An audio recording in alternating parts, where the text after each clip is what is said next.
เตี้ย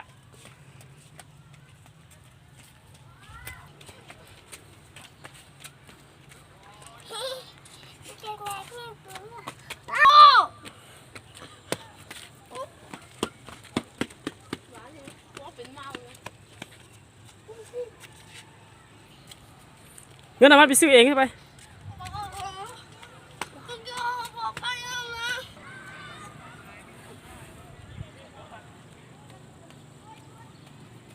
นอนหลับเลยมือถูกผู้บ่าวต้องไปออกกำลังกายโอ้ยน่ะนะยันจะรู้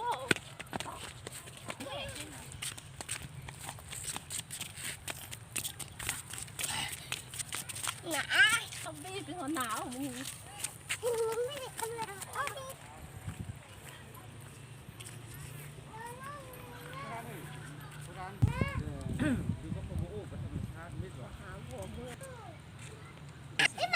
ทำกี่หิว